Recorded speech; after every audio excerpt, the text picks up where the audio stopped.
Coming up on Mount Hermeneutics, Brian ruins Christmas. Or maybe he saves it. Stick around to find out.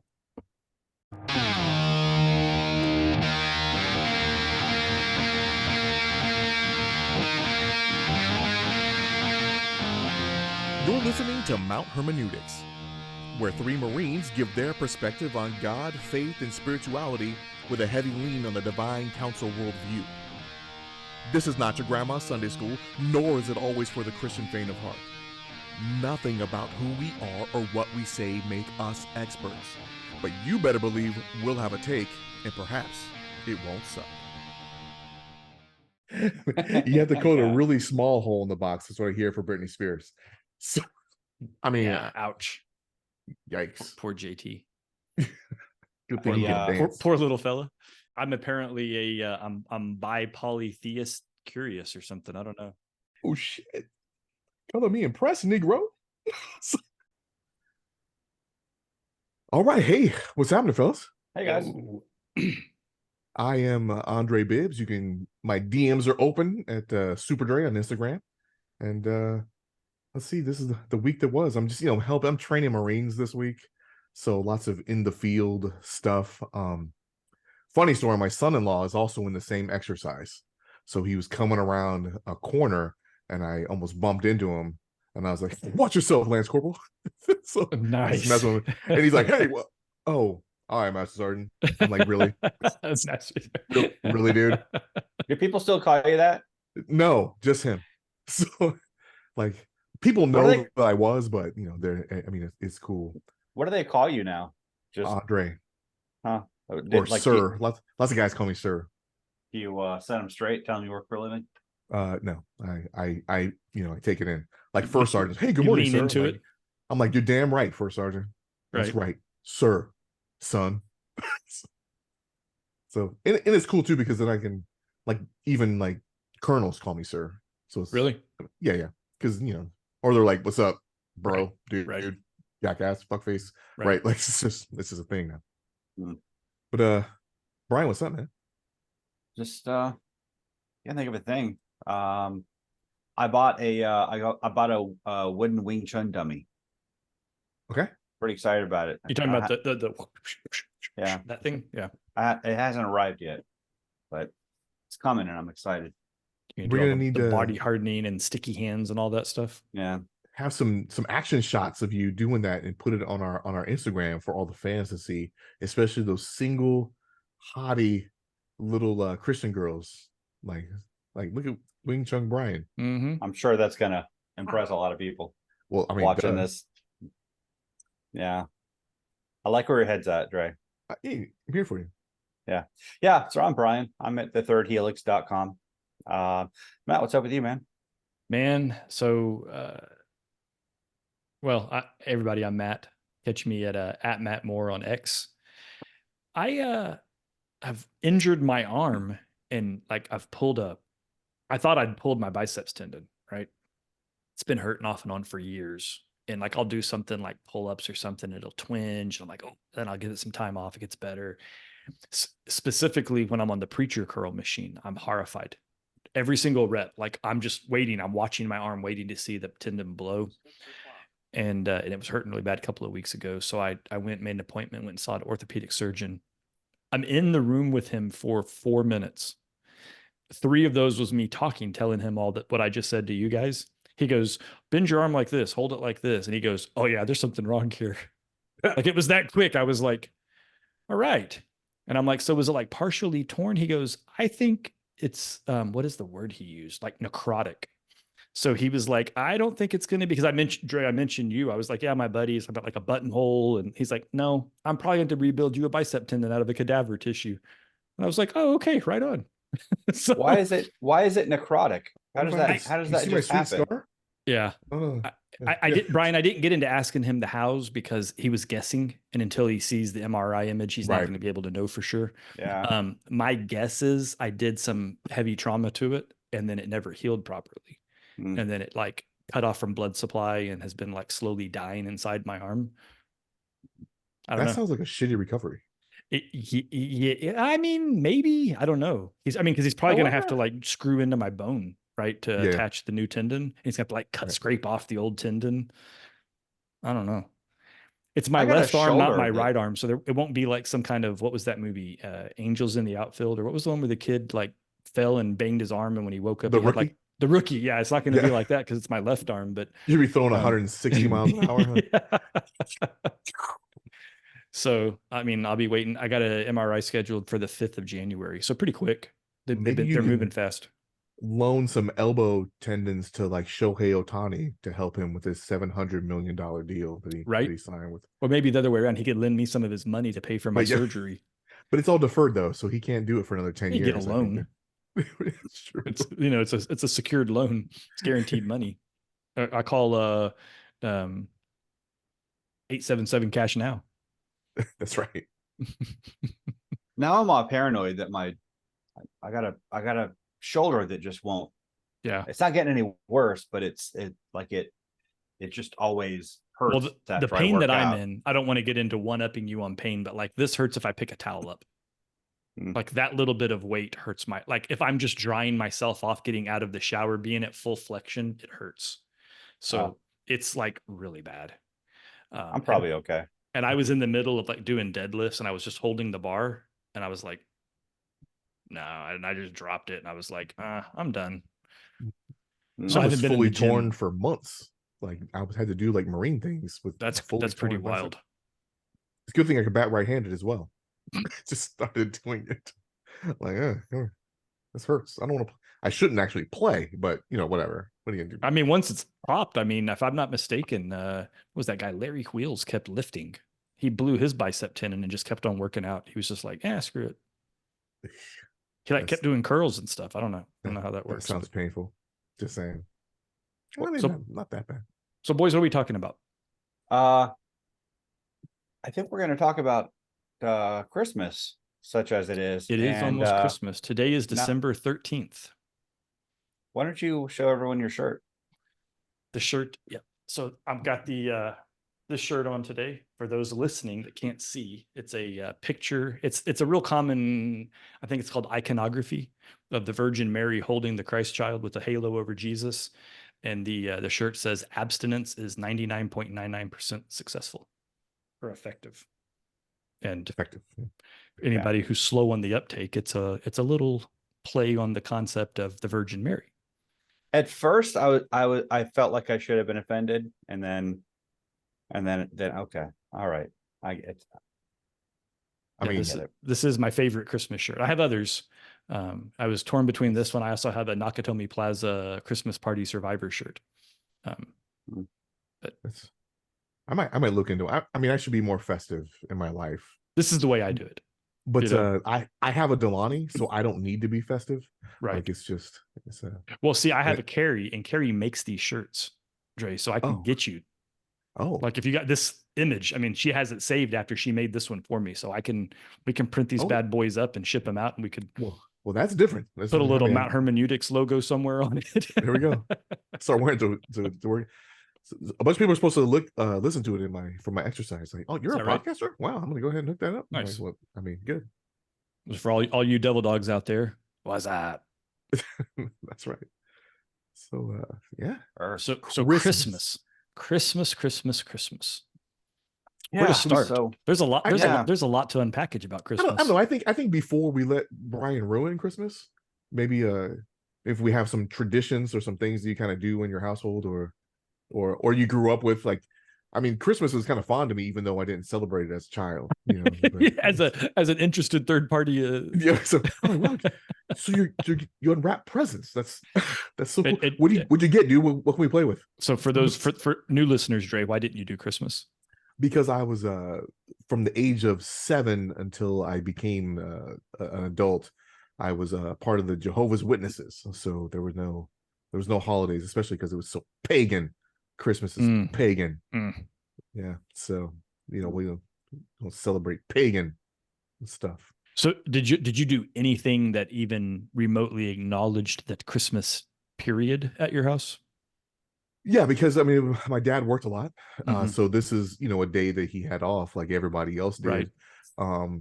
Of course, you Did got, y'all do like the Chinese food, like takeout type deal? Was that your no, there's Christmas? like No. food and fixins. They were, Okay. on sale at the Stater Brothers. So my Mm-hmm. mom, got that and usually made something good, or my dad cooked something. Um, my dad didn't really play with us a lot and whatnot. So on those days, he just kind of did like, so like one of the Because he days where had he goes, nothing else to do because he was off yeah, go work, and outside it and was, throw and you the guys were out of school football. also, and he's like, so One year when I was 11, we got the Nintendo Entertainment System, and he played for a little while. you got So it for yeah, not Christmas. that's right. He's like, the Nintendo's on sale, son. And he like just plugged it in. I'm like, wow, no unwrapping, huh, Dad? We don't do Christmas, but I got a new toy. So I it's like kind of it. funny because we did lots of stuff that's just like an excuse for Mm-hmm. Christmas because my parents didn't want to be shitty parents, and Sure. we did so I have fond memories because I didn't get an Sure. opportunity to really play with my dad a lot. And he did, and he was off, and one over Christmas break from school is one of the 3 times that we traveled across country in a car. So my dad's family is from Alabama, and then he had some family in Ohio. So we would drive from Southern California all the way across Oof. down to Alabama, up to Ohio, and then back. And it took like 3 weeks to do that stuff. It's And like the devil's triangle of car rides.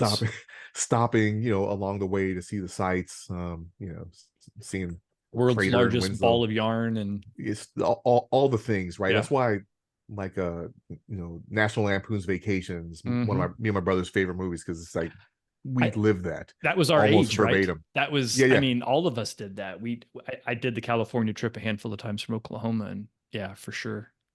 Everything I experienced all of those things up until the stopover in St. Louis.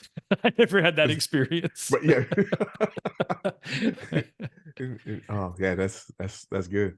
And the, I was the navigator, and back then we had atlases, Mm-hmm. kids. You had You to had to like fold them. open a map, and I would tell my dad like, "Hey, this is an alternate route we can go." And he's like, "Don't be messing it up, because we run out of gas. That's your ass." So, we were driving this big Chevy van, and the lug bolts sheared, and the wheel came off and passed us. And I was like, Dad, is that our wheel? And he's like, it is. So we were just barely off on the shoulder on the left side. And my little brother, he's probably like 5, 6 at the time, and he's like, wait, we're just like Herbie. And my mom's Herbie like, the shut love up. bug. Yeah. So, How does that happen? I think they're the wrong size or something. I'm not really sure, but he had to hike down the road miles to go get this wheel. And at the time, we didn't have cell phone system, so my dad had a CB radio in the van. And that's how we, Mm-hmm. we talk to truckers and Mm-hmm. whatnot. But we can hear the truckers. They're like, "Fucking van is in the road, and we got to go past them." And then we're chattering, and then my dad's coming back with the wheel. And this dude on the radio is like, "You see the size of that nigger with the wheel with the tires?" My mom's like, "Oh!" And me and brother are laughing. We're like, "That is so funny. He called our dad the N-word. They just said it so freely on the radio." And, that's the 80s. That's the 80s for you, ladies Are and we gonna gentlemen. get canceled now for? Oh, that's Hey, funny. I can say that. It's my word, okay? It was a I can say direct it. quote. But I laughed at it. Am I Well, that's up doomed to you. now? That's a you problem, Brian. How Right. dare you? I was. I mean, it is funny. I mean, do you not laugh when Cat Williams is doing his stand-up? Nope. Nope. Oh, Not well, once. okay, yeah. Nope. Something funny? That's Say it. funny. Say it. That's so funny. But yeah, that's how Christmas went in the Bib's house. And, So you know, we did a lot of stuff at Christmas, man. I remember one of my first Christmases, my mom had been telling me I had been really bad that year, and so Santa Claus wasn't going to come. And then I woke up to a gang of presents, and the base memory that I have is me running and screaming, telling my mom, "Santa screwed up. He made a mistake. He left presents." So, like, it goes back, and we're talking about I was probably 4, maybe 3. Um, we traveled a lot to see family, specifically my grandmother and then my mom's both my grandparents. And so it wasn't abnormal for my parents to, I don't know how they pulled it all off. Cause I mean, I was a pretty busy kid, but they would stuff somehow Santa presents in the trunk and like cover it with a blanket or something. And then Santa would show up wherever the hell I was. right. So his magic was well beyond just showing up at my house. He knew where I was. A dude had a freaking Blue Force tracker on me or something. He knew where I was at all times. Which was funny then because when I got married, Carrie was like, we will always be at home Christmas Eve. Santa will come to our house. I'm like, Santa can come anywhere. Trust me. That was one of the things she put her foot down on. But we used to, beyond that, we didn't have any like hardcore family traditions when I was a kid. We created quite a few, Carrie and I did with our Yeah, kids. same. And that was more of, I think you do that as an adult, right? You're like, all the things that we should have done when I was a kid that we didn't do, we're going to do for our kids. But that was about it. In fact, dinner, it was funny because Carrie just asked me, she's like, hey, for Christmas dinner, do you have any requests? And I'm like, I mean, I'm kind of over Christmas dinners because they're kind of like Thanksgiving 2.0. Everybody makes the same stuff. Right. They do the turkey and ham and all those extra fixings that everybody makes and more pumpkin pie. And I'm like, a couple of years ago, me and John, my brother, we decided to smoke a prime rib and kind of call that a quasi tradition dinner thing. And it came out really good. And in fact, just earlier today, Carrie goes, hey, for Christmas Eve, you want to do a crab boil this year? I was like, yes. I mean, it sounds delicious. I have no reason to say no. So sure, we're going to have a crab boil for Christmas Eve. But yeah, that's about it for me. Brian, did you guys have any specific things you We did or just didn't do?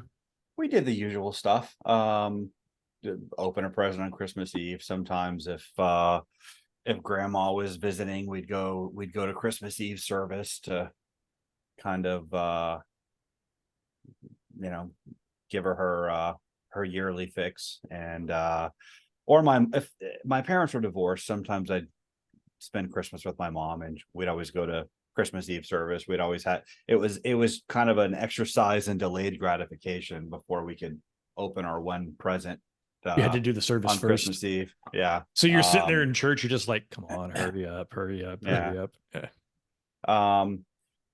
But yeah, they'd always go all out for presents. I always had a good time. I had remember my dad would always I'd always get like way more than I even wanted. Like it was just but very little Jesus discussion, if really no Jesus discussion. I mean, we weren't really we weren't really a Christian household, except maybe nominally, but it was never discussed. But we why don't would pray, right? So we would always pray and do a very specific prayer before Christmas dinner. I remember as a kid, my stepdad, Donald, he would, when we were little, right before we tore into presents Christmas morning, be like, hang on, what's the real reason we're doing this? And we're like, because Jesus? And he's like, and who was he? And it was like this like angry pop quiz. And it's like, Son of God. He was like, all right, open your presents. It was just like this really quick, hold up, and you can go. So there wasn't any like ceremony to it, but there was at least that little, Little hey, nod. yeah, it was kind of funny. And for anybody that knows Donald, he would never strike you as a remotely religious person. Not that he's anti-religious. He just, Right. he doesn't express a lot of, Christian like, stuff. But he did do that. I remember at least 4 years that he did that, and then it kind of faded away once we got older. Yeah. So, Brian, were you starting to say something else that I cut you off? I was just wondering, like, why wouldn't Jehovah's Witnesses celebrate the birth of Jesus?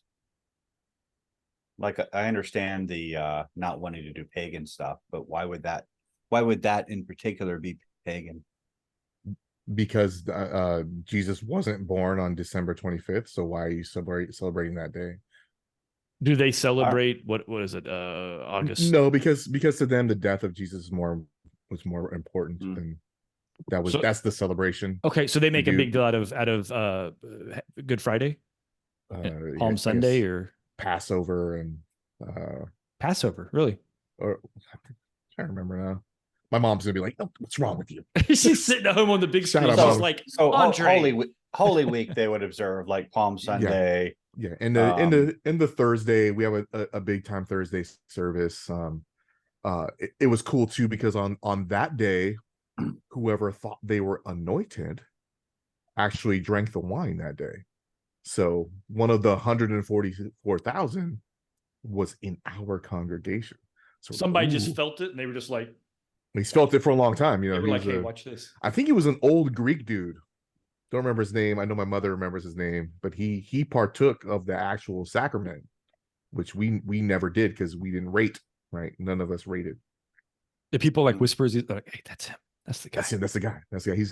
He's going to heaven. He's going to heaven. No. Heaven. He's going And to big not, heaven." he's going to big heaven, and we're just going to be on earth chilling with each other, which seems cooler anyway. Right? Like all you fuddy daddies can go up there. But yeah, Brian, it's just because we call it a Roman thing, and we're not going to participate in that. That's all. All right. Yeah. Just wondering, but you okay, Dre? Yeah, he's yelling. He's fine.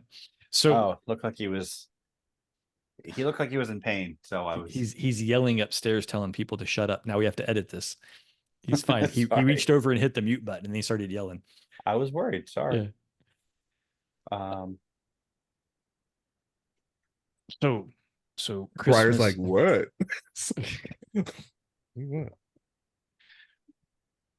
So yeah, so I think we talked about this on our Halloween episode, but we kind of alluded to some of the challenges with Christmas celebrations, and I know I brought up then, and I'll bring it up again here.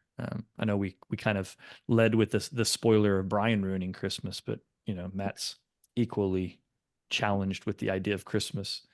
I specifically have a lot of concerns with the Santa Claus concept.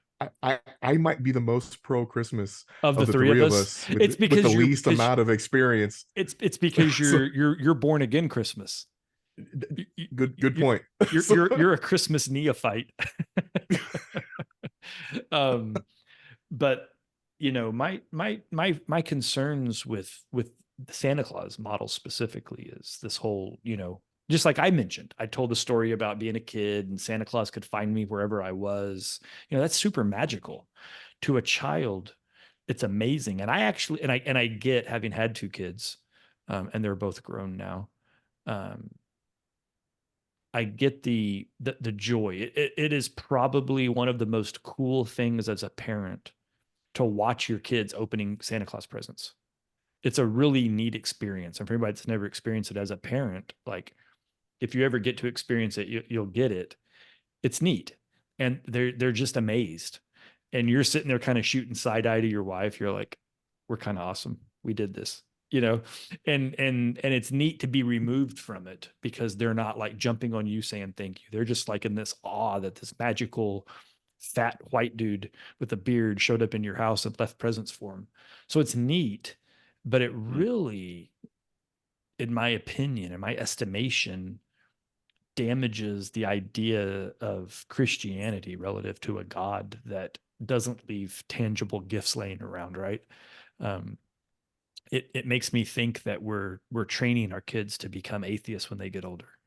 That they, you spend their whole childhood telling them there's this magical rabbit and there's this magical fairy that takes their teeth from under their pillow, which is a disgustingly horrible concept, by the way, to think that there's this fairy that has this like mountain of human teeth. Like, it's actually a really appalling and repulsive visual. It's like a serial killer. It really is. I mean, it's grotesque. She repurposes them into cool tech. Like, come on, man. Just have a mountain tech of teeth. Like what? Cell phones? I don't know, swords. But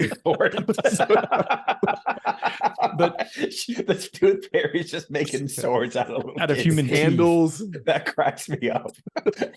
With epoxy, and then she's got to give it to the other aliens to go fight. Why would that be wars? Why would that be the first thing that you thought of? That's just what I think. I think she repurposes, like, she needs those teeth, like to win, to win the unseen realm. So there's a cosmic war going on. She needs more teeth. Children's teeth is what slays the watchers. It's like a World War II paper. That's how they power the guns or something. We're out of teeth. We need more teeth. Hey, The Bibbs household just put it on the edge of a doorknob and yanked it out. We'll go see. What Yeah. do you think it's worth? 50 cents, probably. Let's We're just getting, go. we're getting t-shirts made of a Sword made cute out of sword teeth. wielding fairy. She looks like Tinkerbell with like a Gonna be little our- look on her face with a sword. Looks like Yeah. Dwayne Johnson. Oh yeah, that one. Yeah, so the Tooth Fairy.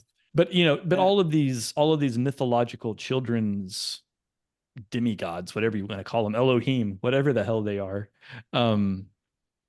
you tell these kids they're real, and then one day they grow up and they're somewhere between the ages of, I don't know, 10 and 13, and they find out it's not real and they're heartbroken. And then you're like, yeah, I'm sorry, dude. I'm sorry I've been lying to you. It's kind of shitty of me. Oh, but that God guy's real. And the kids are just like, how, See, whatever. my dad never did stuff like that with me. Like if I when I lose teeth, I'd like, hey, lost my teeth. They're like, yeah, put it under your pillow, and then he'd forget, and then the next morning I'd be like, hey, guess who didn't show, Dad? And then he'd just hand me cash, and So she was so he'd she be was done with it. busy. And he never did the Santa thing like it was real either. It was like they would do the Santa thing, and they would label presents from Santa, and we'd leave out the milk and cookies, but like it was always just kind of like with a wink and a smile, like we all know this isn't real, and we're just playing a game. I would actually help him do the Santa stuff for my little sister, Right. just because he I wasn't buying it, and Right. or he never really tried to sell it to me. But so I don't know. I don't know what that. I never had that experience. Yeah. We never wrap Santa gifts. Oh, really? So our thing is the stocking's always got something big in it, right? And if it doesn't fit in the stocking, then it's on the couch in the section of one of our kids' things. I mean, I'm down with that. It's a lot better than having to wrap shit. Yeah, right. It's the easy, lazy way out. And if they got like a cool present from Santa, like whatever they asked for Santa, it was ready to roll right then. Like if it was a Reassembled or whatever. Yeah. It was just like a dollhouse. Somebody like, oh, I got the dollhouse I wanted, and then she could just play with it immediately. Right. And sometimes it was like, I don't even need to open other presents because I got this thing. I'm like, hey, right. You got to go thank your grandmother. Go open that. Open that thing. We always went so far, like, so my mom, one thing that she did was she wrapped Santa presents with a different wrapping paper. So Nice. it was easy to tell what was from Santa. Right. And all the Santa stuff was at the front of the tree. So we would always have some presents under the tree, like the present I bought from my mom from like the student store at school, right? Or presents for family that aren't in town. We're going to take, we would have those wrapped and put under the tree. And there was always some presents for us from our parents. And then we'd go to bed and then wake up, and then there'd just be a gang of other presents that were wrapped in different paper. What Carrie did was she went a step further. She had separate wrapping paper, but she would go to somebody else to have them write the to and from cards. Oh, so different. So it wasn't her handwriting. Yeah. So she would have them fill out just a crap load of from Santas to Alyssa to Austin. And then she would put them on the presents. And then she'd sit Did there she and pay that person? No, it would be like a friend of hers, like another mom or a friend of hers. They probably exchange, like, yeah. Hey, you fill mine out, I fill yours. Pay them. It takes like 6 minutes to like to from you're done. It just seems like a lot of tedious free labor. It's a mom thing, dude. Like that's their jam. So, but yeah. So like when I became disenchanted with the Santa idea, Austin was like 7. So it was like 11, 12 years ago. And I was like, man, I don't feel good about this anymore. That's probably about the time that I started really kind of making the hard right turn into kind of my recent spiritual pathing. And I go to Carrie and I'm like, hey, look, I don't feel good about this. Here's why. I pled my case to her. And she's just like, I hear you. If you ruin this for my kids, I'll divorce you. And I was like, okay. She's like, I'm not saying you're right or wrong. I'm saying we're already down this path and you're not going to break it. It's like, okay. She's like, if you think it's gonna be a problem, figure out a way to divert it at the end and like work your way around it. And I was like, noted. All right. Good for her. I mean, Put her foot down. Said this is a yeah, thing. yeah. Hmm. She's done that, with 3 things in our entire marriage, and that was one of them. So So I mean, I'm not if allowed it's to do illicit drugs. I'm not allowed to have to sleep with people that are not named Yeah, Carrie, illicit drugs. and I'm not allowed to ruin Santa Claus for our kids. Those were the 3 rules for my marriage. wow. I mean, the first two, Kind of right? normal table But stakes. and then the Yeah, third this one, is the like, third leg to the wow, that's table. This is the third. she's This like, is hey, this is the hill I'm dying on. Where it is, Santa, and I was like, you can do all kinds of other shit, right, but Santa, I could be completely out of pocket in all things, but not those 3 things. I was like, not all the, right, very well. I'm always surprised at how like my kids are all grown, and to include Nikki Ray, so she's 30 now. Aubrey's 26, Cooper 25, and Briar 21, and we're like thinking, we always did pajamas Mhm. on Christmas Eve. You open a gift, open the pajamas, and everybody does whatever dinner that night, and then goes to bed and wears them the We do next the morning. pajamas also. Right. Yeah. But so like a couple years ago, like we're like, okay, well, is a pajama thing played out, and all the kids like, hey, where's our pajamas? Oh, oh, okay, yeah. Yeah. I guess we're doing pajamas, and usually she tries to get something functional, like some sweats or something we could actually wear in Mhm. public, not Walmart public, In but like public. actual public, like a sweatshirt and some shorts. Oh, Like okay, gotcha. that's like a dude. I'm not wearing pajamas. I'm wearing some shorts with pockets and Well, stuff see, like you got that. to understand, I've been home officed for the better part of 20 years. Pajama Mhm. pants are part of my professional wardrobe. Uh, fair enough. Fair enough. For at least 4 Not months me. out of the year, I wear pajama pants probably 6 days a week. Some weeks. The I've only been time I put working. pants on is to go to church. I've been working from home since the pandemic started. I put on a suit and tie every day though. I mean, that's because it's who you are. It's Suited just and I gotta booted. be a professional Yeah. at all times. I'll start calling you Brian Van Matterhorn. I don't So get that, but How I Met Your Mother. I think oh, Barney. Yeah. I think Gotcha. we did go down a weird path on our Halloween episode where we're like, yeah, this evil thing, it's fine. Christmas, hell Christmas. no. Yeah. Oh, we barely started yet on the Yeah. Christmas thing, Yeah. but So Matt kind of went into some of you have more on why Christmas I is a mean, no-go for you? that's the only thing I care about, to be honest. Like I'm super nonplussed. I could care less about the whole, pagan Right. ritual thing. Like I don't see anything about trees and lights and the gingerbread houses. To me, all of that stuff is just childhood stuff. It's really it's unnecessary. I could go down a Costanza rabbit hole about I find it all distracting and I prefer just an aluminum pole and that kind of thing. But um, I nothing in it really screams anti-religious to me beyond the Santa Claus thing. Like I am less a fan of the commercial nature of Christmas. Right? Like I'm not Right. a fan of people putting a couple $1,000s on a credit card and like brokering their future over keeping up with the Joneses. I think that's problematic, but that to me is more of an interpersonal issue. Like if you're that person, then you're going to do that anyway, right? Like you're going Right. to drive a new car every year because your neighbors have a new car or because your best friend's got a new car or you're spending money on super expensive clothes just because you think it matters. So that one I'm not going to hang on Christmas itself. I think that's just kind of being an American. But no, I think it's more just the Santa Claus part. I think if we simply peeled that piece back and maybe made it more about, I had mentioned on the Halloween episode, I kind of got into Three Kings Day, and I think so. For those that aren't aware of Three Kings Day, it's a Spanish Latin tradition where they kind of go after the concept of the Magi coming to see the Christ child. And so the Three Kings Day, Dia de los Rios Reyes, Dia de Tres Reyes, however they say it, whatever the Spanish translation is. but it's basically the gift giving is in homage to the Magi coming to see Jesus. And if we simply made that pivot, I think I'd be a lot more comfortable with the concept of Christmas. We could keep all the gifts, right? And just not make it about this magical fat guy. And now don't get me wrong, and I know I've talked for a second, I'll yield the floor. I do want to make sure we get into the actual Saint Nicholas because he was a G.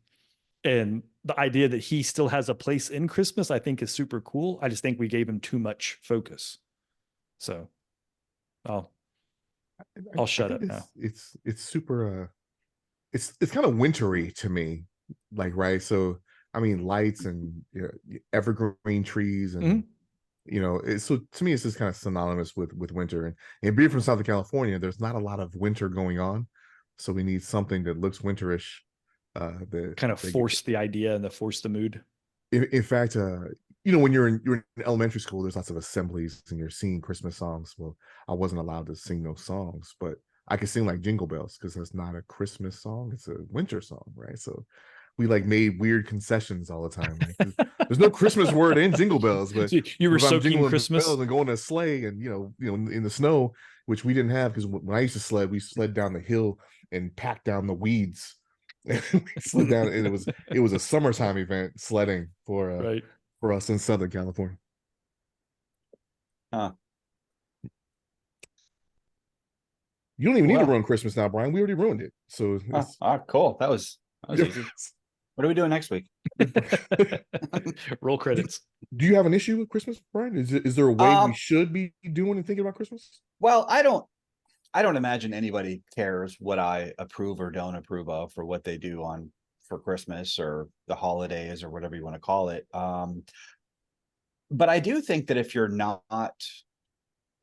concerning yourself with what God thinks, um, you're not really celebrating the birth of Jesus, whatever you call it. And that's kind of the main issue. I don't think there's anything necessarily sinister about trees or stockings or exchanging presents or even a fat guy in a red suit.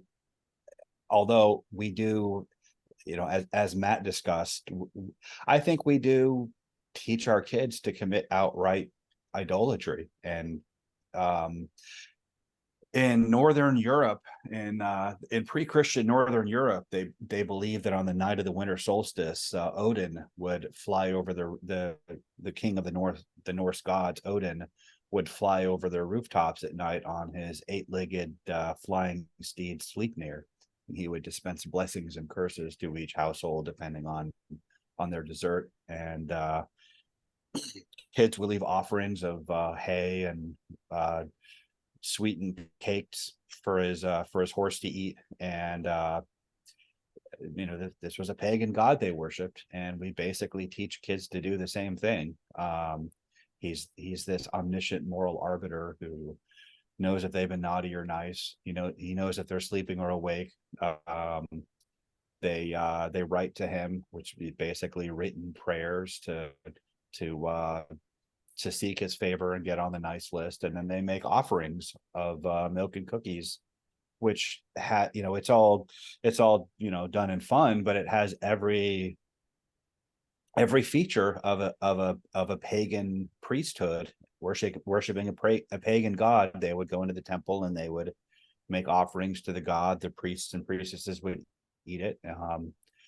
And we're doing this supposedly for Jesus's birthday. And I think that's clearly something Christians have no business doing.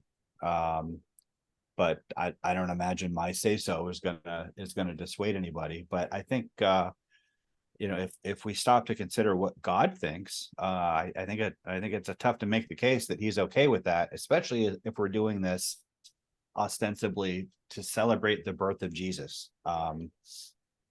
And I don't really care. There's a lot of stuff on the internet out there about the supposed pagan origins of Christmas. It was some claims are that it replaced the Roman festival of Saturnalia, which was done to celebrate the winter solstice. There was the day of the unconquered sun, back when solar worship was the official state religion of the Roman Empire. That was supposedly on December 25th. I thought it was Mithra, was this December 25th. Yeah, Mithras was a solar deity. Oh, it was. Okay. Yeah. It was called Deus Sol Invictus. And the trope goes that the Catholic Church co-opted that and turned it into Christmas so that people would kind of keep that, they could kind of maintain it would make conversions easier if they can maintain the that's same the practices. story. That's the story I was taught in high school from. I've mentioned him before. I had a world history teacher that was a. I just went blank. He was a Eastern Orthodox priest, and so he had a very old school religious view of world history, and everything he tied back to religions. And that was his opinion, was that it was the Roman government's attempt to basically normalize religions. They were like, hey, let's take this upstart Christian religion and take our old religion and put them to give them both a similar day to focus on. And then that way they'll commingle and they'll stop being so difficult to one another. And yeah, I don't, some people dispute that. I don't really care if it's true. I don't care if all the customs started out as pagan. I don't have a problem with it if we co-opt pagan customs and make them Christian, and we turn it into a celebration of Jesus's birth. What bothers me is that it's pagan now. That's the issue. I think I agree with you on that. And it's not just the Santa stuff. It's I think back to the, in the Old Testament, there were holy days prescribed in the Torah.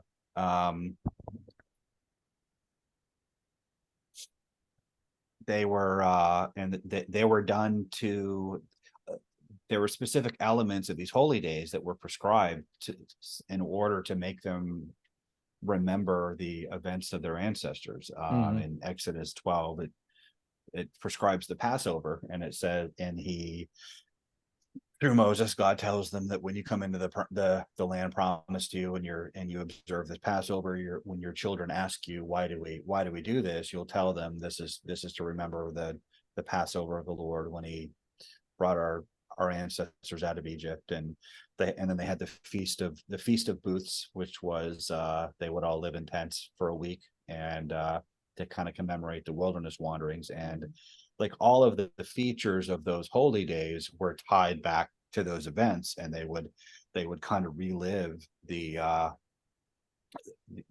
events in which God intervened in history. Christmas is supposedly that. Yet we have all of this stuff that's we have no idea where it came from. We have no idea why we stick a tree in our living room. Why we nail socks to the mantle, and again, that's, I don't think that's necessarily a problem. If some people contrive some Christian meaning from it, but you're really just doing it out of rote tradition. And if you're into that kind of thing, that's fine. But there are several places in the prophets where God is condemning Israel and Judah for their observances of these holy days that he prescribed. And he says that they're detestable to me. I hate the songs that you sing to me are wearisome to me. That the offerings are a stench in my nostrils. I can't stand your assemblies and your offerings and your observances. They weary me. When you sing to me, I hate it. When you pray to me, I don't listen. Because it was and these were holidays he prescribed, by the way, but it was because it was hollow. They weren't he said, you honor me with your lips, but your hearts are far from me. You're your teachings are but traditions taught by men. They're not really for me. You're just doing it out of cultural inertia and out of habit, and it doesn't mean anything. Meanwhile, you worship me in the morning, and then you teach your kids to worship Baal in the afternoon. And he kept warning them about this, and they kept ignoring it. And finally, he sent the Babylonians to exile them. And he basically said, if you want to worship these other gods, go live in their land, serve their gods there.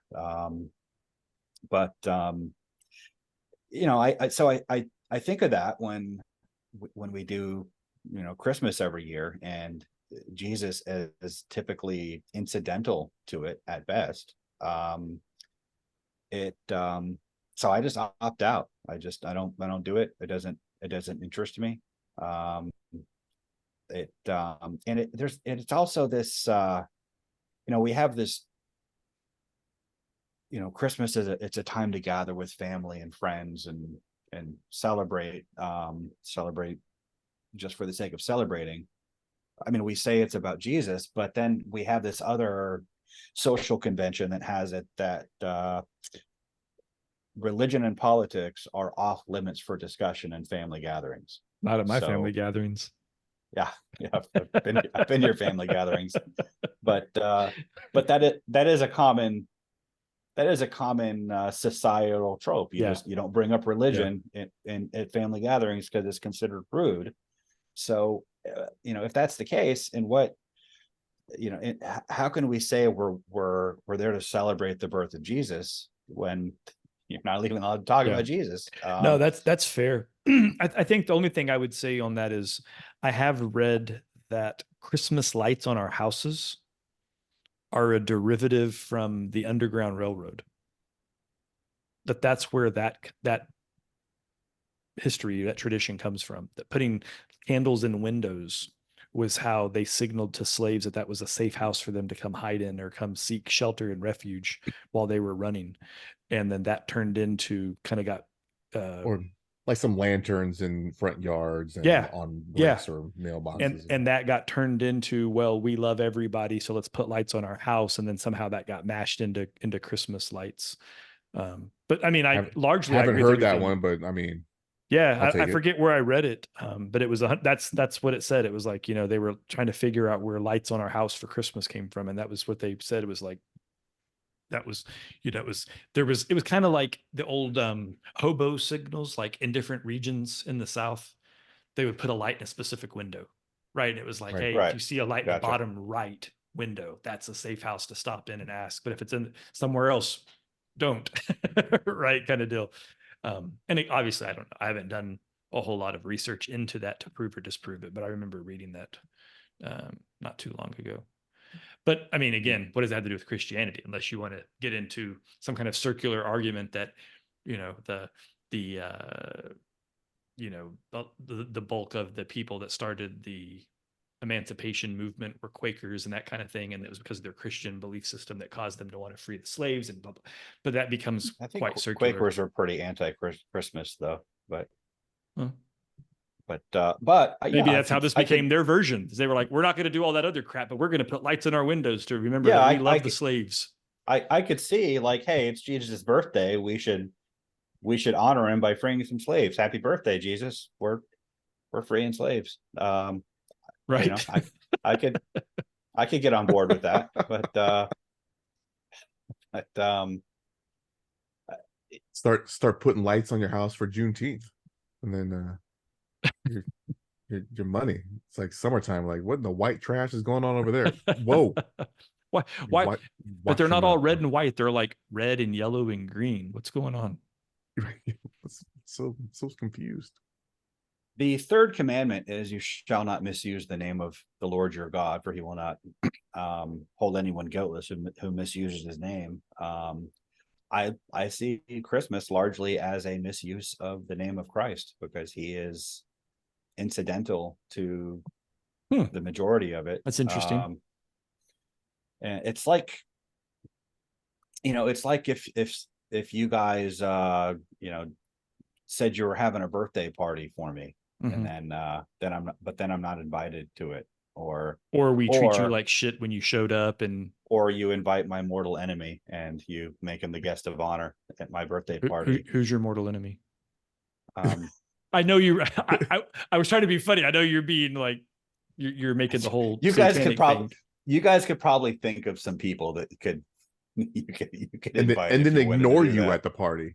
and Like, hang this out is in with your honor, with but his mortal enemy. Yeah. right here. And then everyone's like, "Ah, oh, dang it, Brian's here. Dang it."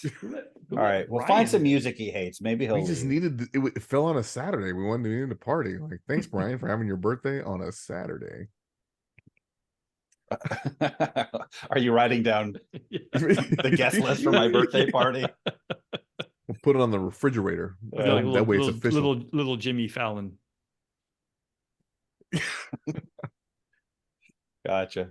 So if families keep that in their hearts and make it central, are you on board with Christmas? Would you opt in if you had your own family tomorrow? Yeah, I mean, if I'm in a gathering of people who I know are genuinely celebrating the birth of Jesus, I'm down for that. But it's when when I'm in a setting where it's considered rude to talk about religion, right, and nobody's interested, yeah. and it's Jesus is not particularly honored, if at all. That's straight up why I thought I love this Christmas shirt, right? Because it actually puts the conversation in the forefront as you walk. You walk up and you're like, "Hey!" If people are like, "Shit," they're like, "What the?" And I'm like, "'Tis the season," right? Why do you think we all here right now today? I mean, but I completely agree with that. It's about being Christ forward versus it being the name, but being hyper minimalized in the rest of it, right? Yeah. When we do Easter, like I feel the same way about Easter. Probably more. I feel more strongly about Easter than Christmas. On one hand, so I guess that's not true. They're both bothersome to me. Christmas because Santa Claus and money is like the focus of Christmas. That ain't right. But on Easter, it's like the most miraculous part of. I guess that's tough to say because Immaculate Conception's pretty big miracle. Well, but I mean, when you think about Christ's life was bookended by two miracles that have never been duplicated or could be duplicated, right? You have a birth from God. Well, Easter is traditionally the holiest day of the Christian calendar. Of the Christian calendar, but as Americans celebrate it, it ain't very holy, is my point. Yeah. That's what I was getting at is you've got these two ultra holy days. One is all about money, trees, and a fake fat guy. And then this other one is all about Cadbury eggs and a freaking basket full of candy that has nothing to do with anything about Easter. I told you guys a story of how I found out about Easter, right? Yeah, on the Halloween episode. Yeah. So go back and check that one out. Maybe I'll suggest it at the end of this video. Yeah, I don't feel like repeating it, but yeah, both of those days should be, wildly sacred and exalted, and we should make a really big deal out of them for what they are. Yeah, and also instead we turned it into this commercial event. And it shouldn't be a chore either. Like it shouldn't be like I kind of like on the one hand, I can appreciate, guys, we got to say a bunch of prayers and be really reverent. Like, on the one hand, I can appreciate what your stepdad did by like reminding you that it's about Jesus, but like it's almost like this is it's a footnote. Like, oh, hey, we got to check our boxes. I'm with you. Yeah, I mean, but like I said, it was better than nothing. It was 100% better than nothing, and at least we had that somewhere in our frontal cortex as we were diving into our presence, right? Yeah, but there's this mentality that you need Santa and the elves and all the reindeer and all the mascots and stuff to make it fun for kids, or it won't be a magical time for them. First, I mean, first off, consider what you're saying about Jesus by that mentality. Like like you have to kind of contrive this That's man-made 100%. Yeah, I'm with fictional you. magic to sell it to kids. But on the other hand, if like look at all of the movie franchises that are based on Messiah figures, like Lord of the Rings, Harry Potter, Avatar, Star Wars, sorta, Transformers, the movie. That's a You got the artifact. touch. Yeah. But Jesus' story keeps getting kind of repackaged and recapitulated and resold in all these different forms, and they make billions of dollars off of Messiah figures in these fantasy franchises. So it's odd to me that the actual Messiah is just too boring to bother celebrating. We have to invent I agree. a cartoon mascot. I think so. Here's a theory. What do you guys think? The reason that the Immaculate Conception and the birth of Christ is kind of hard to sell to little kids is because the concept of sex and why the Immaculate Conception is unique is not something that's well understood by a 5-year-old. Well, but you don't have to. I mean, the Immaculate Conception is a specifically Catholic, but that's a specifically Catholic doctrine. That's not biblical. I think you're saying the virgin birth, but the hell is the difference? Immaculate Conception is that Mary, by the merits of her own immaculate character and purity. No, that's ridiculous. Okay, then yeah, I didn't mean that. But yeah. Virgin birth just means that, move to strike from the record. But but you don't even have to get into that. I mean, just explain to kids, the idea of the Messiah. This is the ultimate archetype for a hero, for a leader and savior. And again, we have it's I bet you if you look at the all the toys underneath any given tree, there's going to be some action figure or some bit of merchandise from some kind of franchise that's based on some kind of Messiah figure, some kind of Christ figure, like Superman, like Harry Potter, Neo from the Matrix, Lord of the Rings. It's the concept of the Messiah is woven into all that stuff. Yet that's too boring to make Christmas fun for kids. Dre looks like he's got. I'm trying to think. So the concept of the Messiah. So it's a Jesus-based character. All those people. So there wasn't Messiah type chosen people in ancient time, not Jewish. No, I mean, how would you define that? I mean, just some of these demigods, some of people that were born for a specific purpose. I mean, that it sounds like kind of a man thing from the beginning of time and not necessarily taken straight from the Jesus story. I think you're being too general with that. First off, I think that those stories are general. Well, but let's define our terms though. Like, okay, like who would be an example of a pre-Christian Messiah figure that you can think of? I really can't. But then I don't view Superman as a Christ figure. So since I didn't read stories back then, I wouldn't be able to pull a Superman out of there. Well, I mean, but Superman is regarded by, it's pretty standard among literary critics and cultural critics that he's a Christ figure. And is it standard? If it was standard, I would know. Well, so in fairness, I thought this a lot the other day, and there's enough that I'd say it's a 70% thing that the original writer of the Superman comic book was a couple of Jewish guys, but ever since the movie, at least, it is considered to be a messianic story.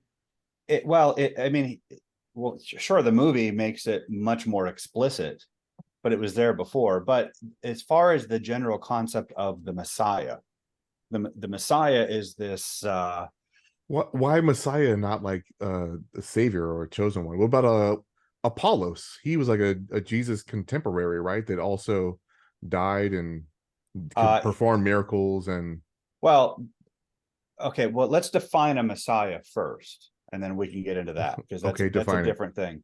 Okay. Well, it's not a trivial No, that's thing. a fair I mean, point, because Christ wasn't the only Messiah, right? well, okay, the word Messiah, it just means anointed one. Right. And like By God. anybody, what's Right. that? Anointed by God. Well, I don't think it had to mean that in the typically, early Jewish times. Right. well, or a king, or so yeah, like anybody. Uhtred, son of Uhtred, is a Messiah figure. No, Okay. just give me a chance. I'll Well, explain no. it. I know you can say give me a chance when you ask me questions throughout, and then I, just pushing back, and I will give you your opportunity, but don't say like I'm cutting you off and not Well, letting you. yeah, No, I'm not. you Go kind ahead. of Then go ahead. are, but okay. So Fucking go ahead. okay, so yes, anyone who is anointed for office is technically is a Messiah. But if you read the Hebrew scriptures, throughout from Genesis 3 on, there's recurring description of this figure who's going to come, of the anointed one. He's going to be the seed of the woman who crushes the head of the serpent. You get that from when Jacob is blessing his sons before he dies, and he tells Judah that the scepter will not depart from Judah until Shiloh comes, until the one to whom it belongs, and the obedience of the nations is his. When Moses says that the Lord your God will raise up for you a prophet like me from among your own brothers. When the prophet Nathan told David that a son from his own body would be the one who would build the temple and he would remain forever. So this figure keeps getting described in greater and greater detail as time goes on, until you've got like the book of Daniel, where he has his vision of the four beasts in chapter 7.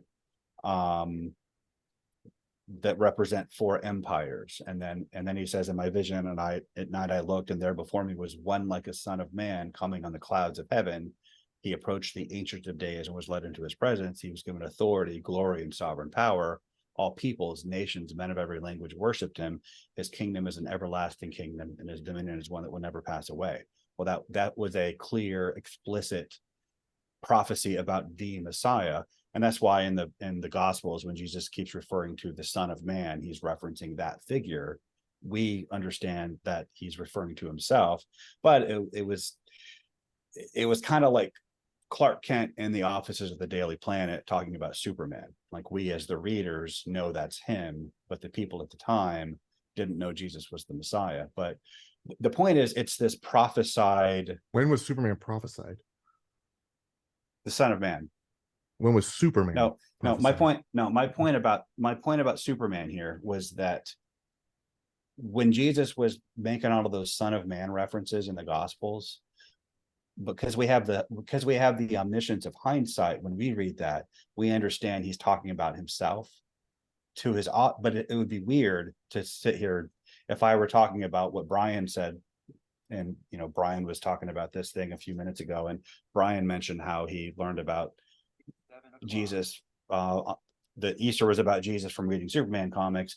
Well, it's weird that Brian is talking about himself in the third person, because people don't do that. So it would be weird for Jesus to talk about himself in the third person to his audience, but for the fact that he was actively preventing people from telling anyone that he was the Messiah when they figured it out. Like, he never, until the last week of his life, he wasn't going around saying, I'm the Messiah.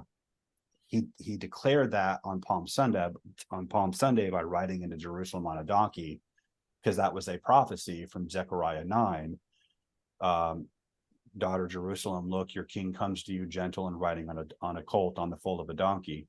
that was him announcing that he was the Messiah. Before that, he was keeping it secret. So when he's talking about the Son of Man to his audience, they didn't hear him. They didn't hear that as him saying me. He's talking about this figure that had already been established in prophecy. He was kind of laying up breadcrumbs for them to figure out that he was the Son of Man, but he wasn't just saying, I am the Son of Man. But the point is, so my point was not that Superman was prophesied. My point was that the Son of Man was prophesied. Everybody knew what he meant when he said Son of Man. That meant Messiah. So I was using the analogy of Clark Kent talking about Superman. Like, we know that he's Superman, but the people listening to him don't know that. So it was just an analogy for that one thing. But the idea of a Messiah, of this this prophesied deliverer who would be anointed, special, God's chosen one, that's a unique thing to Judaism. You don't have that in other religions until after Christianity has already influenced them. Like you have in Buddhism, you have the prophecy about Maitreya, the world teacher, who is going to usher in this golden age of universal enlightenment. Well, you didn't have that concept in Buddhism until after Christianity reached Buddhist lands. Same with Hinduism. There was a figure named Kalki who was going to be the 10th avatar of Vishnu. But all this stuff about Kalki being the ushering in this golden age of peace and paradise in Hindu eschatology, they borrowed that from Christianity. That wasn't there before. And you don't really have anything like that in Greek mythology. You have demigods like Hercules and Perseus, but they weren't these prophesied deliverers. They weren't chosen by Zeus or the gods of Olympus for some special task. It's just Zeus was horny one day and he saw a maiden that he liked, and he took her, and she birthed a demigod, and then he interacted with the gods, but he wasn't there to be the savior of his people or anything like that. Anything that you find like that in religions outside of Judaism and Christianity, they got it from Christianity. So this idea that messiahs are kind of a dime a dozen, it's just that's a popular idea from like 18th century academia, but it's been thoroughly debunked. It's not really taken seriously by academics anymore. But so yeah, does that I mean, sure, I can't dispute any of that because I don't know. So sure, sounds plausible. Well, I think the TLDR of that is the concept of Messiah wasn't necessarily about being the Son of God. It was about being an anointed one that was going to come do good things for God. And then it kind of took on more and more meaning, right? Sure. And then, Well- interestingly, from a word point of view, the word Messiah translates to Christos, right? Which is interesting. And that's where Jesus Christ Right. kind of comes from, because it was Jesus the Messiah. And that's part of I think that's some of the more kind of thing that's interesting also, is that my point being is that the word in of itself doesn't mean this virgin birth son of God that's going to do all these things, die, be born again. Like, that wasn't Messiah. It was what he did, kind of big picture from a kingdom of God point of view. And I think also, I don't think I'm wrong in saying some of the expectations of the Messiah that Jesus didn't do is why Jews refused to accept him as the Messiah, because of the whole rebuilding the armies and taking over the world and all this other stuff that we now, to the point that Brian was making, see as being end times type behavior that Jesus will complete at a later date. They wanted it to happen like right then. And because he didn't do those things right then, they're like, you didn't do all the things. You can't be the guy. That's their stated reason today. Yeah. But that's a whole other. I can only take them at their word of what they discussion. say now, right? I can't go back into time and retcon what they said or didn't say back then. I agree that Messiah doesn't mean by definition necessarily son of God or virgin birth, but these are attributes of the Messiah that are established in prophecy. But the basic definition of Messiah is, he is God's anointed one to establish God's kingdom on earth. But as the prophecies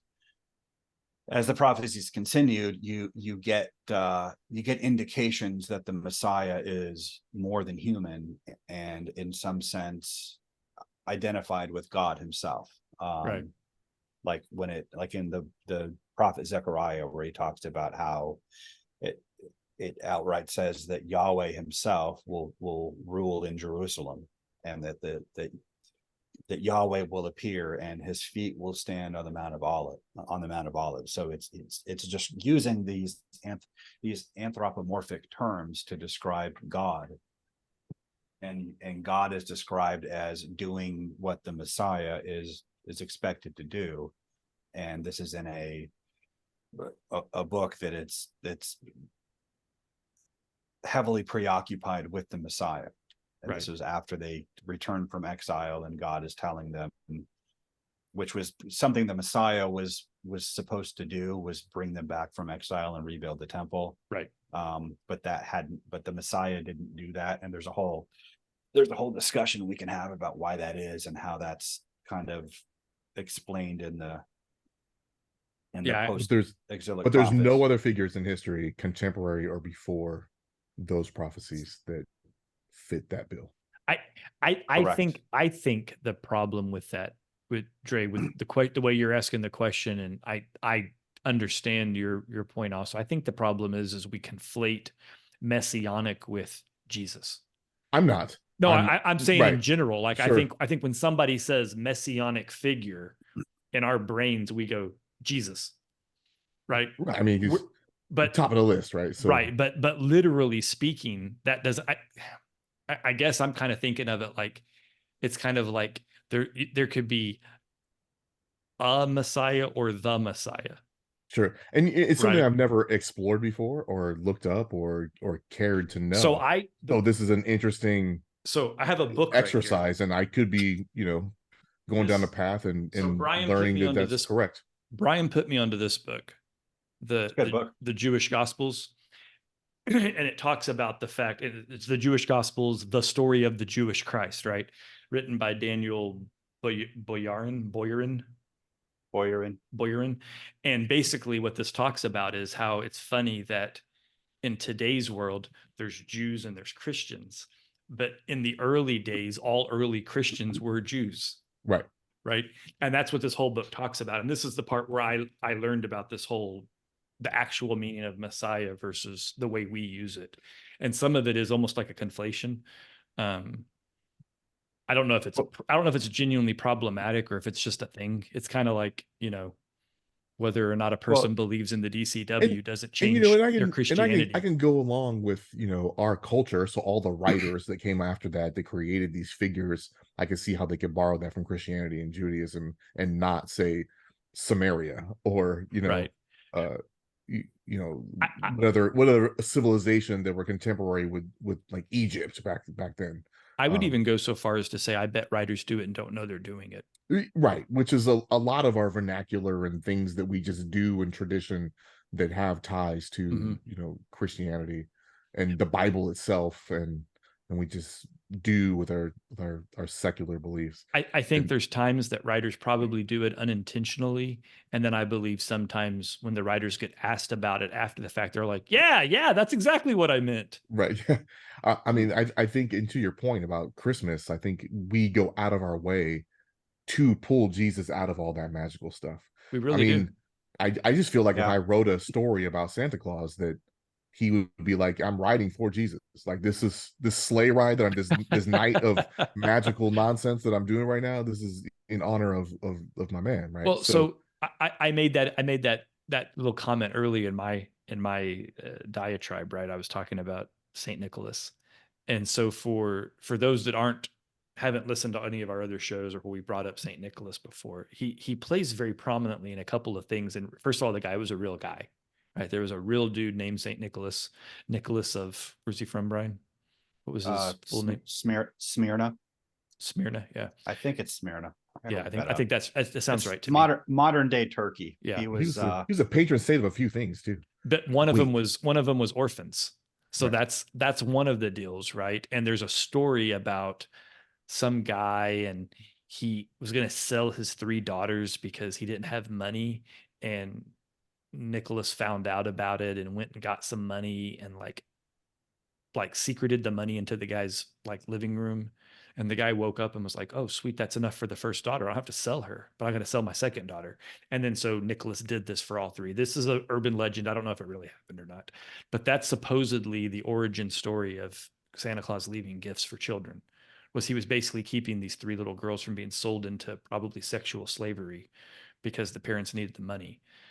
So there's that story. And then there's the story that I was exposed to as a senior in high school, which is why I've always had such a fondness for the actual Saint Nicholas, is that he got into a fist fight at the Nicene Conference over heresy, right? Over the Arian situation and whatnot. One story is he slapped him or whatever, but regardless, and then he got thrown out and wasn't allowed to return to the conference. We need more of that in Congress. He spent the night. He spent the night in jail too. We need Congressman Mullins to actually slap that dude. Right. Yeah. Yeah, I'm down. I love it. Like men acting like men. I'm a big fan. But men acting like men, not like chimps. Well, I mean, I'm quite sure the people that threw St. Nicholas out weren't very happy with his behavior if they stuck him in jail, right? Yeah. History was on his side. That's what it comes down to, right? But since I'm here to ruin Christmas, though, like Saint Nicholas was probably like in his or save it. You're saving Christmas, Brian. That's right. That's right. Thanks, Trey. Well, this will probably ruin it. He was like nice. Arius was like an elderly old man, like he was like a frail old man, and Nicholas was kind of like middle-aged, and he just went over and like. He probably warned him. He probably was like, Arius, you say that again, I'm coming out. He's like, what are you going to do? Slap me? Yeah, fair enough. Yeah. I mean, I just thought that, look, I probably would have done the same thing. Arius had it coming. Apparently. I have slapped people for less. I'm just saying, and I'm not trying to compare myself to the patron saint of orphans. Or anybody invited to the Council of Nicaea.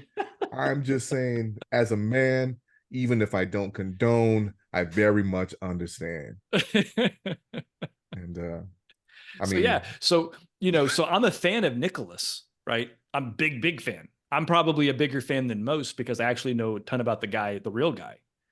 I'm just not a fan of Santa Claus, right? And that's to me it's a weird position to be in. He's from Myra, by the way, not Smyrna. Not Smyrna. Not Smyrna. Smyrna is a place in Asia Minor, but it was Myra. Where's that? Smyrna? No, Myra. We don't care about the place that doesn't matter. Where's Nicholas from? It's modern day Turkey. I mean, I was right. I was right for the general. My friend. So is he a brown dude? No, they were white. Oh, because they were. He's probably swarthy. Yeah, they were. Was he swole instead of fat? I think he was kind of more of a tough dude from some of the other stories I remember swole hearing. Santa. I think we should start. We'll go with that. That's fine. That's why I always leave protein shakes, because like my man, he doesn't need all that carbs. Like he needs to get jacked. And well, just leave probably missed chest day because he's got to fly around. Just leave some protein bars out. He's like, that boy. Gains. Maybe a little trim bologna sandwich. Whoa. Hey Sam, you're probably missing a couple of gym sessions for all these deliveries. Got to make sure you don't lose them gains. Wake me up if you need to get poked, dog. You probably can't reach back there because you're too his lats get in the way. Right. So that's But yeah, so I mean, so the Santa Claus stories, it's pretty rock solid as far as the supposed true origins. Again, I don't know how much of this, like I've never tried to, prove or disprove any of the stories, but I think the real stories are cooler than the fake one, right? Some dude that's like paying for little girls to not get sold into slavery and, taking care of kids and beating up heretical teachers of bad theology. Like that falls heavily in the based category. So I'm like, I'm down. Yeah, and if kids were taught about the the 4th century bishop who beat up Arius once a year at Christmas, it'd be. But how many people even know anything about that? How Right. many? They that's just why know we're he's here. Right. Listen, kids, we got to tell the story of St. Nicholas. You better learn some judo and some BJJ. So If you're this old man was trying to teach bad stuff about God. You know what St. Nicholas did? He whooped his ass. and that's the bottom line. Yeah. So So so what's the proper way, right? So should kids not be festive and not, talk about elves and fun stuff? Because when you go to church, right, you have like your Sunday school and kids are just singing songs and coloring pictures and not really thinking about Jesus at all. Like they try, but then they're just off doing little kid things. Um, is is well, there is there a proper way to celebrate this thing and still have some fun? I don't have an. I kind Or of is it feel just all the like, secularness of it where we suck the reason out of it and still do these things in the name of something that we sucked out? well, like I don't, I'm not interested in, laying out a step-by-step plan for what I think people should do on Christmas. They're gonna do what they want to do, and but I think you make an interesting point about how, like, what we've just described about Christmas, how Jesus is entirely incidental. It's kind of a snapshot of what we do with Christianity in general all year. That was kind of my point. I knew you'd see Yeah. that. Thanks, Trey. You're Thanks welcome. for teeing that up. But yeah, we have church groups that are largely just social gatherings. We don't really, the church is not doing a very good job of teaching Christianity is the bottom line, because it's just and I think that that's reflected in how we observe Christmas. And I think that the church itself should be distinguishing itself in some way, and how we. I mean, I don't want to presume to lay down a law for what Christians need to do to repent. I think Sure. if their heart was in the right place, I think if collectively, if our worship was sincere, if we were really celebrating the birth of Jesus, it's pretty easy to figure out how to do that without me having to come up with it. Well, I wasn't asking for a prescription to celebrate Christmas, but I mean more of a a wide guide of where your mindset should be. And for example, in Easter, I'm like celebrating. I'm not in the mood for, right? Like to me, it's a super reverent event. It's Yeah, something that I want to contemplate and have inner prayer. And I'm not interested in eating candy and celebrating in a festive way at all. Yeah. Like that's just personal to me. I don't. To me, Easter is something that needs to gain all of its respect and all of its reverence. And in my mind, if you're out doing some kind of festive thing, I think you're missing the point. And So, not to say that people shouldn't do that. I'm just saying, me personally, it's a reverent time. I think the so, birth of anything or anybody is a festive time. Is time to celebrate. It's time to gather and be merry and run around, get loose. so let me Birth play is let me play devil's advocate. okay. I hear you, and if that was your version, right? I would never say how dare you, right? Like Sure, sure. how dare you be thoughtful and introspective and that kind of thing. But think about, like, so the three of us, we have different experiences with the military, right? So let's talk about like Veterans Day versus Memorial Day. 100%. Memorial Day for most is a very solemn day, right? I know some that actually party harder than the 4th of July and Memorial Day. And they tend to be ones that have actually had personal loss in combat, right? And they're doing it as a way to remember their fallen brothers. It's more of a to Valhalla kind of thing than it is a, man, I miss my brothers kind of thing, right? And it's a celebration of life in their memory versus the opposite. And the idea of Easter is that our guy got up and like wasn't dead. He really is in Valhalla, right? Like my man, So my man runs Valhalla, right? So there's kind of a way, to me, there's a logic that says maybe we should party harder on Easter, so long as we're doing it with a mind towards why it is we're partying. And that's what I was going to say. Like, sure, people deal with introspection differently, right? But to me, a lot of people on Memorial Day, it's an excuse to have Monday off and go barbecue. Absolutely, it's like, let's have a barbecue. That's not, and we don't know why we're barbecuing. That's not the mindset. That's not the way. Yeah. But I mean, if you do mourning different than me, then I'm 100% okay with that. Right. But and that's my point. But my point is Easter's not a day of mourning, though. That's my only point. It's a day of reverence, in my opinion. So being awestruck is the way I would, Yes, you know what I mean? Like if we were there, right? If we could put ourselves in the place of the apostles or the disciples or whatever, right? I feel like, and granted, most of those guys didn't live very long, but I feel like you know, and a lot of them got like executed and like they had kind of jacked up lives because of the period they were in. But like, I kind of feel like for those guys, they probably celebrated that day. They were like, you know what tomorrow is? Big, I still can't believe that dude didn't die. Right? Look at Thomas over there, man. He didn't believe him. He's touching his hands, you know? Yeah.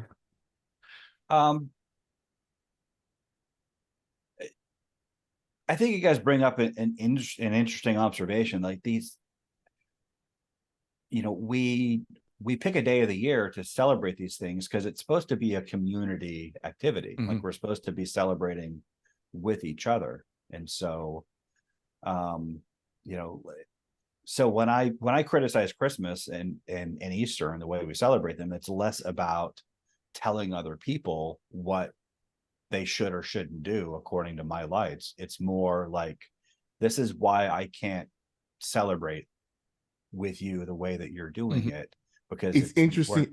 I don't mean, I'm sorry I cut you off. That it's interesting because you asked me about the Jehovah's Witnesses and why they don't, and that's a major factor because of worldly things and the things that the world has done to these celebrations. That gathering, they don't want to be part of it. They don't want to be part of that world. They don't want to be part of this secular weird bastardization of, you know, the Christ child being born, and the same with Easter and all the other holidays that are just jumbled together in your idolatry. Well, I feel like that's the actual reason that Jehovah's Witnesses don't. Yeah. Well, I feel like what Brian was asking, and I don't, Brian, you correct me if this isn't kind of what you were asking, is why don't Jehovah's Witnesses take it back and do it the right way rather than just opt out? Which is, to me, a valid question. And that was pretty much, yeah, I kind of figured that's where you were going. We just kind of jumped around. And in a weird way, I think my household did do that, because we still took my dad's day off. We still did these things, and we actually contemplated, you know, especially Easter, you know, or maybe even on Christmas, you're like, hey, we know why all these other idiots are supposedly celebrating.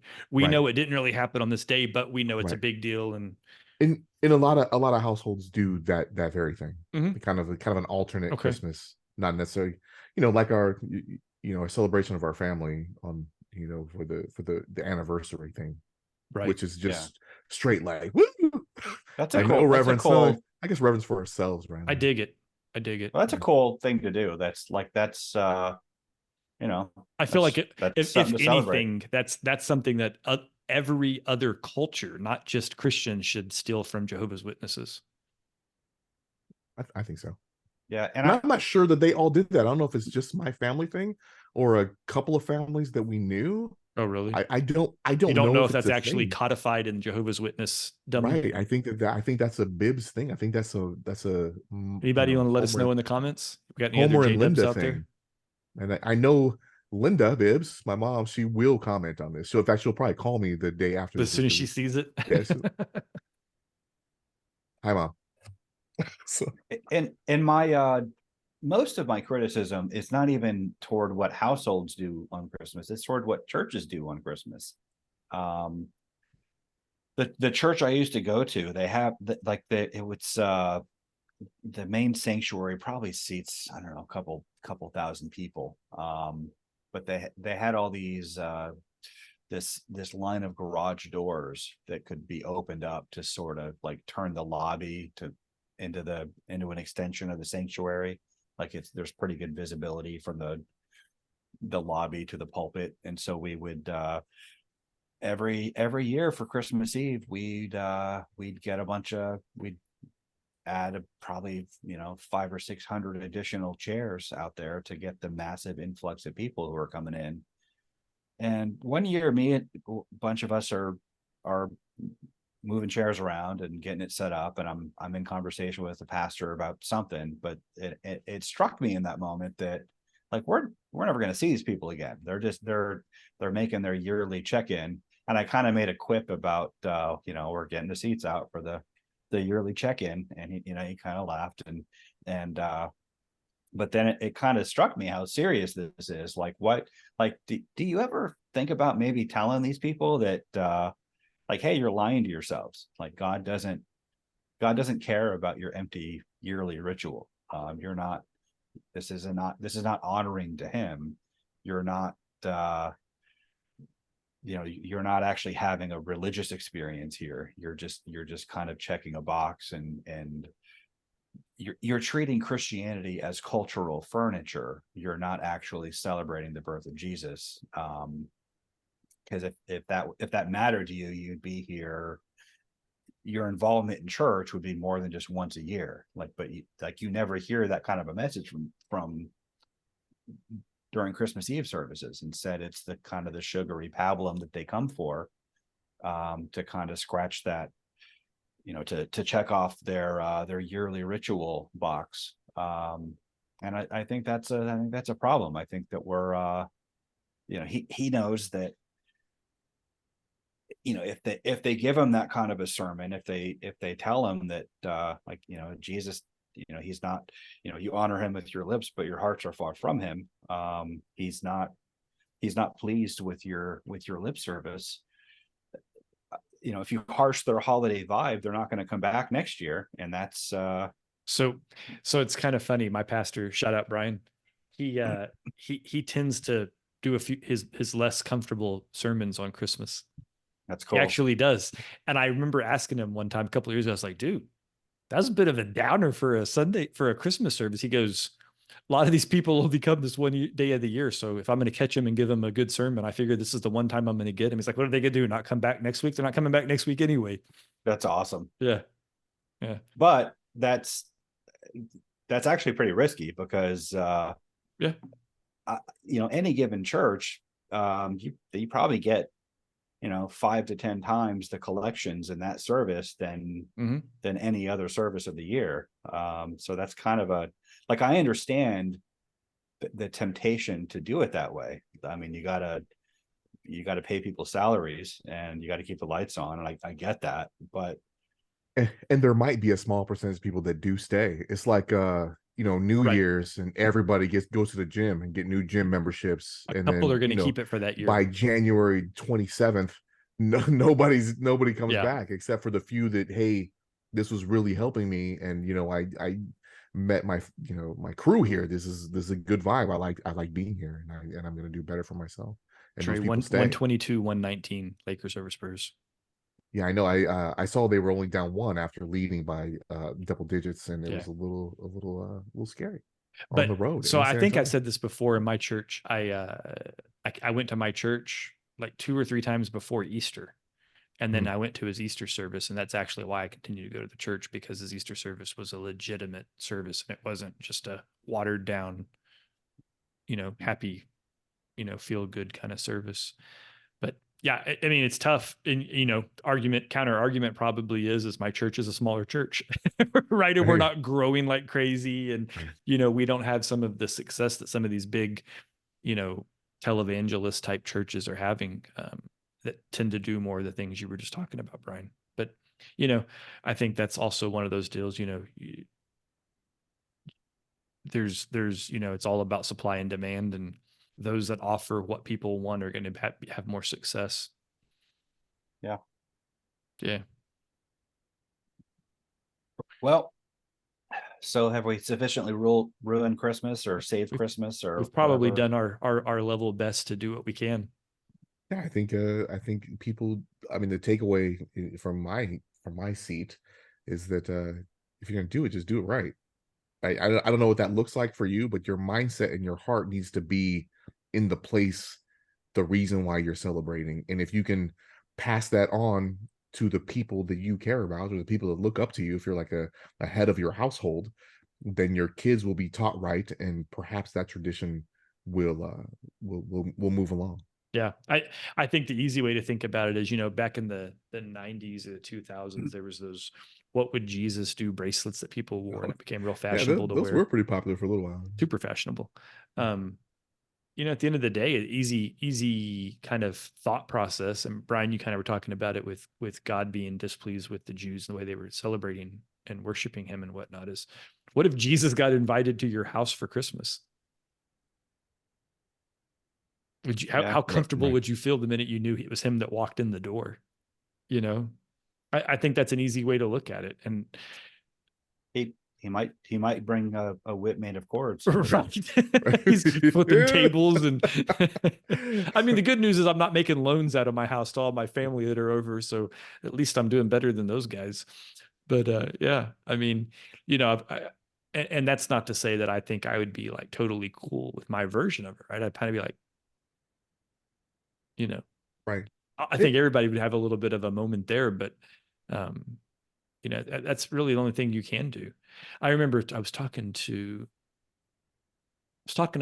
my pastor Brian, and we were talking about something, and I said, what's weird is I think part of what makes the Bible so hard to interpret and to kind of make real to us is the time was so different, even to the point of the kind of respect that was paid to public figures and kneeling to people and bowing. And we don't do that as people anymore, right? Like it was normal back then for folks to bow to religious leaders and to kneel in front of heads of state and those kinds of things. Could you imagine, like, in today's world, if like, your senator walked in and people just like hit the floors and put their foreheads on the ground and bowed to them, kind of thing, the way they did in ancient times?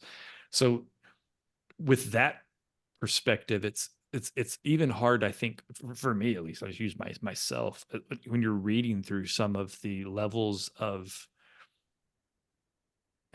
all of the fancy words are failing me right now, but like just that concept of bowing and prostrating and that kind of thing. Reverence, yeah, whatever. I was obsequience is one of the words I think was coming to mind. I think that's the right word for context I'm using, but it's just hard to say. So saying all of that, I said all of that to say I feel like we fall short on a logarithmic scale when it comes to worship, just as general humans, because our culture is so different, our society is so different. We're just not reverent to anything, which makes me wonder if God's gracious us on a scale at this point, or not. But that's kind of like a closing thought. I don't know how to answer that, but I guess my thought is I hope he is, because I don't know if I me know. praying in my bed as I'm laying there is the same thing as being on my knees, bowing while I'm praying. I hope so, because I can't remember last time I prayed on my knees. Dre, what were we about to say? I just Easter and Christmas are far enough apart that sometimes it's a nice reminder of your mindset, what should be every day, right? So and sometimes even this podcast is helping me as I, research a topic or talk and leave the cast and contemplate some things. And it's kind of like those people that go to the gym and they get renewed, and then all of a sudden, the rest of the year they go. But of course, life sometimes gets in the way, and you start letting go. It's human. But it's a nice reminder, on Christmas, hey, this is the mindset that I need to have every day.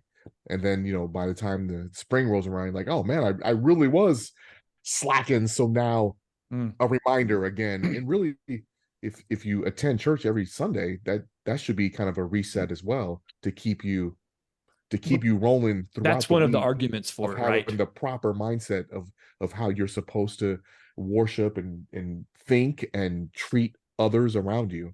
And the more you just kind of sit into the world, the more you become worldly, and then you're not doing what you're supposed to do, and eventually you're not having a fulfilled life. So that's kind of my closing thought on the thing. Yeah. You do Christmas, do it right, or don't, or But have a take and don't fall, suck. or fall into the hands of the world. I guess my closing thought is doesn't matter what I think of what you do, but it should matter what God thinks. And that's if it doesn't, then what are you doing? What are we doing here? Yeah. What are you even doing here? Right. Yeah. By the way, that word was right. Obsequious. I was pulling the right big word. I just didn't have enough confidence to use it, so I don't get credit. So use it 3 more times, it's yours. If you are still watching at this point, you might as well just subscribe, right? Like it's been a little while. If you're commuting or cutting the grass a couple times or doing whatever be obsequious, you do, subscribe. Right, subscribe and hook us up. And if you have an idea what you'd like to hear us talk about, if you like our format, do you like what we discuss and how we discuss it, hey, leave us a comment. Some people have been leaving comments. Some people have been leaving comments prematurely without even watching. That's always interesting to me. Or they comment on the promo video. I'm like, bro, I didn't even give you what we think about it. I just told you what we're going to talk about, and he just volunteers his we appreciate it. I thank you for watching it, but just volunteers his thoughts on that. I'm like, okay, nice.